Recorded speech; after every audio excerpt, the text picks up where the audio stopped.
শুভ সন্ধ্যা। আপনাদের সাথেই আছি আমি শাকিলা মতিন মৃদুলা। প্রিয় দর্শক শ্রোতা, বসন্তের এই সন্ধ্যায় সবাইকে আমন্ত্রণ জানাচ্ছি প্রতিদিনের সান্ধ্য আয়োজন শুভ সন্ধ্যার আজকের আয়োজনে।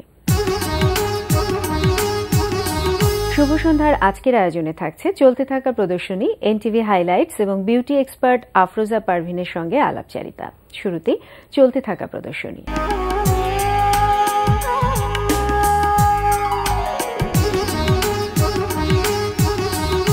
প্রথমেই জানিয়ে দিচ্ছি ঢাকার বিভিন্ন গ্যালারিতে চলতে থাকা চিত্র প্রদর্শনীর সময়সূচি। ধানমন্ডির গ্যালারি চিত্রকে অনুষ্ঠিত হচ্ছে চিত্রশিল্পী ইরানী আহমেদের একক চিত্র প্রদর্শনী রিফ্লেকশনস অফ মাই ফিলিংস। সকাল 10টা থেকে রাত 8টা এই সময় প্রদর্শনী চলবে 8 এপ্রিল পর্যন্ত। ধানমন্ডির শিল্পাঙ্গন গ্যালারিতে অনুষ্ঠিত হচ্ছে শিল্পী সোহেল রানা প্রাণনের একক চিত্রকলা প্রদর্শনী এক্সিস্টেন্স। প্রতিদিন দুপুর 12টা থেকে রাত 8টা এই সময় প্রদর্শনী চলবে 15 এপ্রিল পর্যন্ত। গুলশান বেঙ্গল আর্ট লাউঞ্জে অনুষ্ঠিত হচ্ছে দ্য ইনভিজিবল স্ট্রিট আর্ট প্রদর্শনী। দুপুর 12টা থেকে রাত 8টা এই সময় প্রদর্শনী চলবে 9 এপ্রিল পর্যন্ত। এবার এনটিভি হাইলাইটস।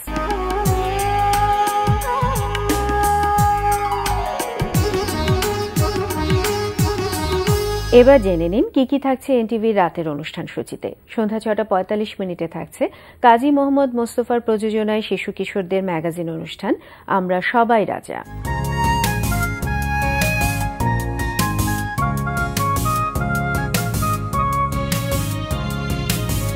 রাত 8:20 দেখবেন আবু রায়হান জুয়েলের পরিচালনায় রান্না বিষয়ক অনুষ্ঠান টুডেস কিচেন।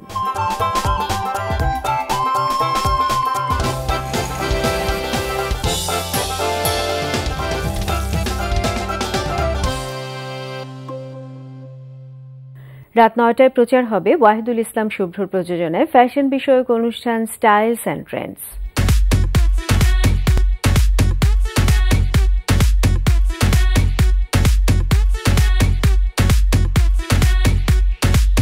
রাত 9:40 দেখবেন হুমায়ুন ফরিদের পরিচালনায় ধারাবাহিক নাটক পাগলা হওয়ার দিন।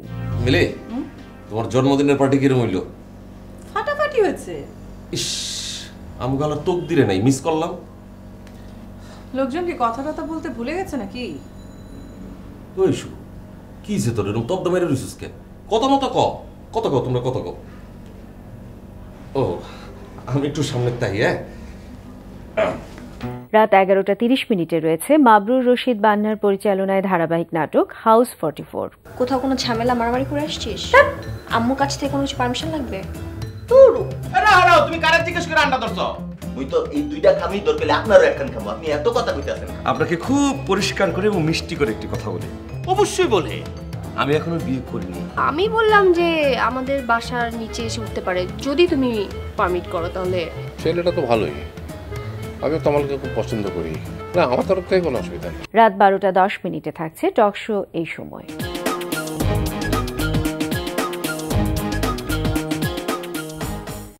এই ছিল এনটিভি অনুষ্ঠান মালার হাইলাইটস। এবার আলাপচারিতা।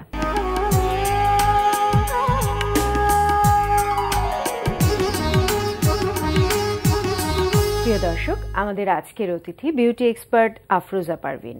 রূপ সচেতনতার বিভিন্ন দিক সম্পর্কে জানতে চলুন কথা বলি তার সঙ্গে। শুভ সন্ধ্যা। শুভ সন্ধ্যা। ভালো আছেন? বেশ ভালো আছি। সামনে তো পহেলা বৈশাখ আসছে এবং এই সময় খুব ব্যস্ত নিশ্চয়ই, কারণ অনেকেই আপনার কাছে আসছে এখন জানতে যে কি করা উচিত। আমরাও খুব আগ্রহী এই বিষয়টা যে পহেলা বৈশাখকে ঘিরে তো সবার ভেতরে এক ধরনের রূপ সচেতনতা এবং ফ্যাশন সচেতনতা বেড়ে যায়। সেক্ষেত্রে কি করণীয় আসলে? আগে থেকেই কি প্রস্তুতিটা দরকার? কারণ পয়লা বৈশাখ আমরা কি হয়, আগে যেটা ছিল শুধু ঈদের টাইমটা মানুষ একটু ফোকাসড হতো, এখন মানুষ পয়লা বৈশাখে অনেক বেশি সময় দেয় নিজের জন্য, নিজের ভালো লাগার জন্য। আমাদের যেটা হয় পয়লা বৈশাখে অনেক আগে থেকে একটা প্রস্তুতি নিতে হয়, মিনিমাম 5 দিন আগে। 5 দিন আগে থেকে যদি কেউ skin care, hair care, manicure, pedicure, waxing এগুলো করে, তাহলে কি হয় 5 দিন আগে থেকে সে মানসিকভাবে প্রস্তুতি নিয়ে ফেললেও সে পয়লা বৈশাখকে উদযাপন করতে যাচ্ছে। 5 দিন আগে থেকে যে প্রস্তুতির কথা বললেন না, সেটা মানসিক প্রস্তুতি তো একটা আছে, এছাড়া যে প্রস্তুতিটা কি ধরনের হওয়া উচিত? এই প্রস্তুতিটা এমন হওয়া উচিত যে আমার আসলে কি কি প্রবলেম আছে, সেটা আগে বের করা।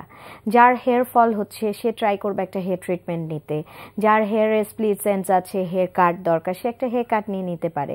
যার হতে পারে আমাদের যেটা হয় আমরা একটু হেয়ারি হই, একটু ওয়্যাক্সিং দরকার হয়, ওয়্যাক্সিং করে ফেলবে, স্কিনটা সুন্দর হয়ে যাবে।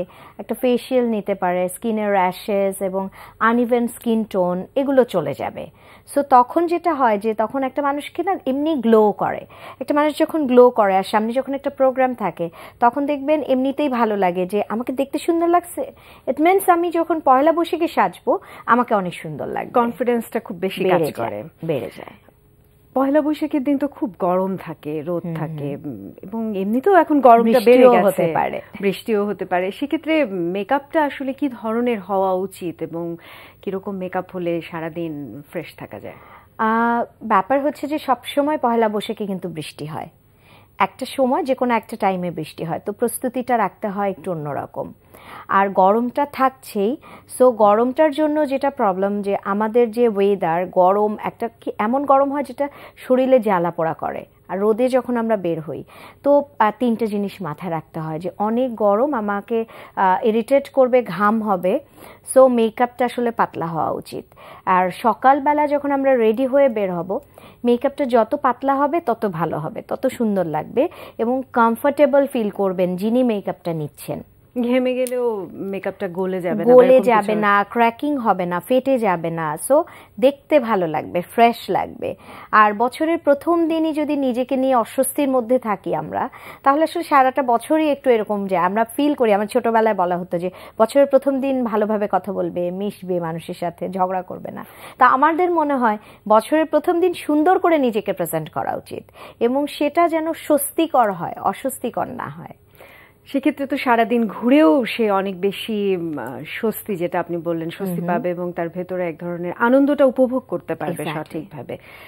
সেক্ষেত্রে আপনি সেটা তো বললেন যে মেকআপের ক্ষেত্রে, এমনিতে চুলের সাজটা কেমন হওয়া উচিত, কিংবা তার স্পেশাল কি অন্য কোনো নখ, কিংবা এবং সারাদিন পুষ্টিরও কিন্তু একটা ব্যাপার থাকে যে পানিটা প্রচুর খাওয়া উচিত কিনা পয়লা বৈশাখে। এই ক্ষেত্রে আমার কাছে যেটা মনে হয়, আমরা যেটা বলে থাকি, সারাদিনের জন্য যখন একটা মানুষ বের হয় তাকে হেয়ারস্টাইলটা এমন করা উচিত যেন সকালের দিকটা সে একটু চুলটা ছেড়ে রাখলো, এমন হতে পারে যে চুলটা একটা বেনি করে ফেললো, একটু চুলটাকে কার্ল করে একটা বেনি করে ফেললো।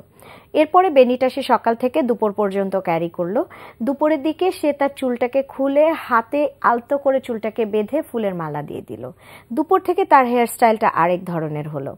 এবং দুপুরে কি হয়, আমাদের ওই পিঠের উপরে একটা বেনি, সেটাও সহ্য করতে কষ্ট হয়, অনেক বেশি রোদের তাপ থাকে। তো এরপরে আবার যখন সন্ধ্যা হচ্ছে সে তার সমস্ত চুল খুলে ফেলে এলো চুলে সে কানের কাছে একটা ফুল গুজে দিল। একই মানুষ তিনটা লুকে চেঞ্জ হয়ে গেল, সারাদিন তাকে ডিফারেন্ট হেয়ারস্টাইল। এবার যদি আসি মেকআপ, সে যখন সকালে সাজছে, সকালে যে লুকটাতে সে আছে খুবই লাইট সফট একটা লুকে থাকতে পারে। আমরা জানি বৈশাখ লাল এবং সাদাকে রিপ্রেজেন্ট করে। লাল এবং সাদা যখন আসে তখন ডেফিনেটলি সকালবেলা সবাই চায় একটু ডার্ক রেড লিপস। তবে আমি সাজেস্ট করি, যেহেতু সবাই বাঙালিয়ানা সাজে সকালবেলা একটা লাল টিপ পরে, নিউড কালারের লিপস পরে, একটা সুন্দর টানা চোখে কাজল পরে বের হতে পারে।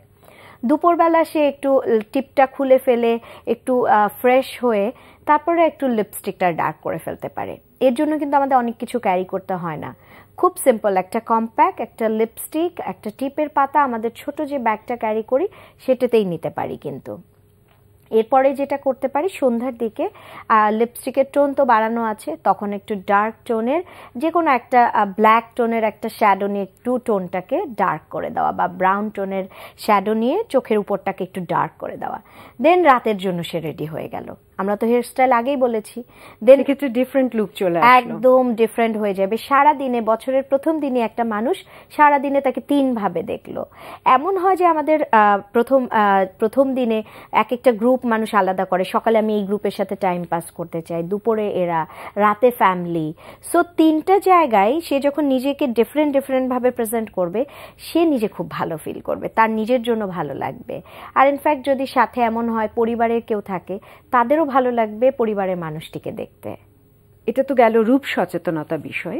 সারাদিন যখন পহেলা বৈশাখকে ঘিরেই যখন সারাদিন ঘোরাঘুরি করছে, সেক্ষেত্রে যেটা বলছিলাম যে পুষ্টিকর খাবার এবং কি ধরনের খাবারটা এটা খুবই ইম্পর্ট্যান্ট। আমাদের যেটা হয় যে পয়লা বৈশাখে সকালে সবাই হয়তো বা পান্তা ভাত খেতে চলে, যেটা হেলথের জন্য খুব ভালো, বাট আমরা কতটা হেলদি খাচ্ছি সেটাও একটা ব্যাপার, কতটা ক্লিন খাচ্ছি। তবে এখন সবাই সচেতন সেটা হচ্ছে। আর সারা দিনের জন্য আমাদের একটা প্রিপারেশন রাখা উচিত। আমাদের সাথে আমরা জানি ট্যাংয়ের প্যাকেট পাওয়া যায়, লেমন জুসেরও অনেক প্যাকেট পাওয়া যায়, স্পেশালি গ্লুকোজের বিভিন্ন ফ্লেভারের প্যাকেটগুলো থাকে। ওটা যদি আমরা সাথে একটু ক্যারি করি অল্প অল্প করে, পানি আমরা সব জায়গায় ওয়াটার বোতলগুলো পাচ্ছি, জাস্ট ওটার ভেতরে দিয়ে একটু মিক্সড করে যদি খেয়ে ফেলি। আর বাইরে যখন যাচ্ছে তখন তো মানুষ বাইরে খাবার খাচ্ছেই, খাবারের সাথে বেশি করে লিকুইড যদি আমরা খাই। আর সকালে যখন আমরা পান্তা ভাত খাচ্ছি, সো দুপুরবেলা আরেকবার ভাত না খেয়ে একটু ড্রাই ফুড খাওয়া কিন্তু লিকুইড বেশি খাওয়া। আর যদি সম্ভব হয় একটু স্যুপ টাইপের খাবার খাওয়া যায় বিকেলে বা রাতের দিকে, তাহলে হলো কি শরীরটা ভালো থাকলো। ইনাফ মানে পানি যদি আমরা আমাদের বডি পায় তাহলে আমাদের কোনো সমস্যা হবে না, স্পেশালি স্কিন হেলথ, এবং আমাদের টায়ার্ড লাগবে না। যেটা হয় যে সারাদিন ঘোরা পড়ার পয়লা বৈশাখে কি হয়, অনেক রোড বন্ধ থাকে, অনেক পথ হাঁটতে হয়, অনেক বেশি ক্লান্তি চলে আসে। আর যদি আমরা ঠিকঠাক মতো গ্লুকোজটা নিতে পারি বা একটু জুস খেতে পারি তাহলে আমাদের ক্লান্তিগুলো আসবে না। অনেক স্ট্রং ফিলিংস নিয়ে বাড়িতে ফিরে যাবে, এবং বাড়িতে ফেরার পরে মানে বাপ মা বা ফ্যামিলির কেউ বলবে না যে সারাদিন ঘুরে ঘুরে টায়ার্ড হয়ে ফিরেছে, সেটা বলবে না, বরঞ্চ সে খুবই মানে উদ্যমতার সাথেই ঘুমাতে যেতে পারবে এবং পরের দিনের জন্যও সে প্রস্তুত থাকতে পারবে।